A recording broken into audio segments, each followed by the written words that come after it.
Kings 18. Oh, whoops. Hezekiah, king of Judah. In the 3rd year of Hoshea, son of Eliah, king of Israel, Hezekiah, son of Ahaz, king of Judah, began to reign. He was 25 years old when he became king, and he reigned in Jerusalem 29 years. His mother's name was Abijah, daughter of Zechariah. He did what was right in the eyes of the Lord, just as his father David had done. He removed the high places, smashed the sacred stones, and cut down the Asheroth pole. He broke into pieces the bronze snake Moses had made, for up to that time the Israelites had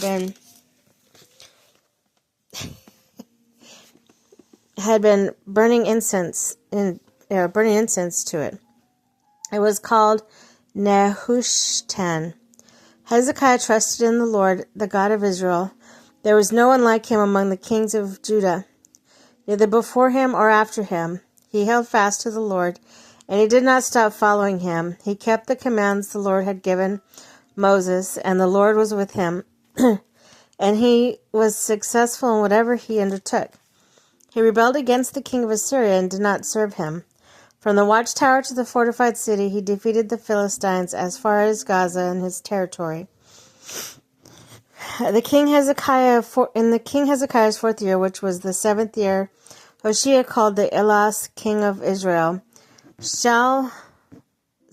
Shalmaneser, king of Assyria, marched up against Samaria and laid siege to it. At the end of 3 years, the Assyrians took it. So Samaria was captured in Hezekiah's 6th year, which was the 9th year of Hoshea, king of Israel. The king of Assyria deported Israel to Assyria and settled them in Hala, in Goshen and the harbor river and the towns because of Medes. This happened because they did not obey the Lord their God, but violated his covenant, all that Moses the servant of the Lord commanded. They neither listened to the commands nor carried them out. In the 14th year of the king Hezekiah's reign, Sennacherib, king of Assyria, attacked all the fortified cities of Judah and captured them. So Hezekiah, king of Judah, sent message to the king of Assyria at Lachish, I have done wrong. Withdraw from me. I will pay whatever you demand of me. The king of Assyria exacted from Hezekiah, king of Judah, 300 talents of silver and 30 talents of gold. So Hezekiah gave him all the silver that was found in the temple of the Lord, and in the temple treasuries of the royal palace. At this time, Hezekiah, king of Judah, stripped off gold with which he had covered the doors and doorposts of the temple of the Lord, and gave it to the king of Assyria. Sennacherib threatens Jerusalem. The king of Assyria sent his supreme commander, his chief officer, his field commander with a large army from Lachish to King Hezekiah at Jerusalem. They came up to Jerusalem and stopped at the aqueduct of the upper pool on the road to the washerman's field. They called for the king, and Eliakim, son of Hilkiah, the palace administrator, Shebna, the secretary, and Joah, the son of Asaph, and recorder went out to them. The field commander said to them, "Tell Hezekiah, this is what the great king, the king of Assyria, says. On what are you basing this confidence of yours? You say you have the counsel and might for war, but you speak only empty words. On whom are you depending that you rebel against me? Look, I know you are depending on Egypt, that splintered reed of a staff, which pierces the hand of anyone who leans on it. Such is Pharaoh, king of Egypt, to all who depend on him. But if you say to me, we are depending on the Lord our God, isn't he the one whose high places and altars Hezekiah removed, saying to Judah and Jerusalem, you must worship before this altar in Jerusalem? Come now, make a bargain with my master, the king of Assyria. I will give you 2,000 horses if you can put riders on them. How can you repulse one officer of the least of my master's officials, even though you are depending on Egypt for chariots and horsemen? Furthermore, I have come to attack and destroy this palace without word from the Lord. The Lord himself told me to march against this country and destroy it.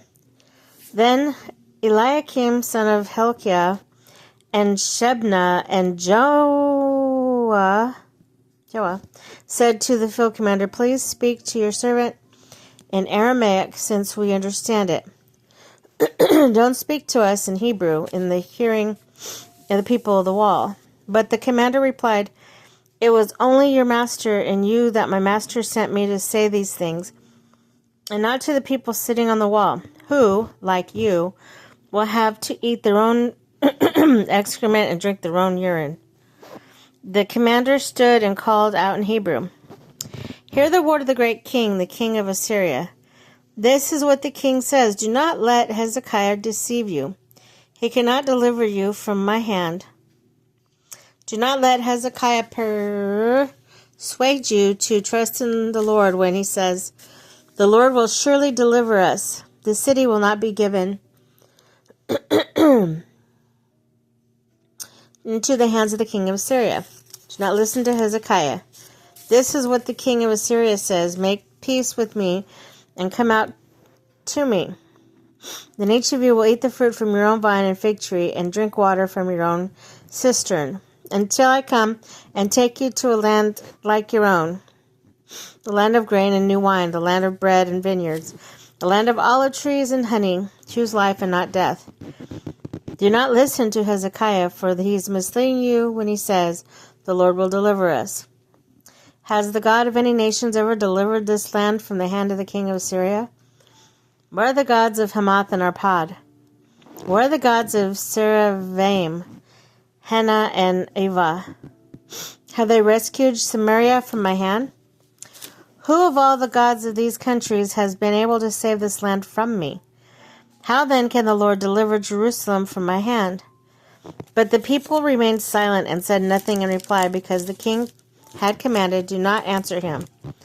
Then Eliakim, son of Hilkiah, the palace administrator, Sheba the secretary, and Jonah, son of Asaph, the recorder, went to Hezekiah and their clothes torn, and told him what the field commander had said.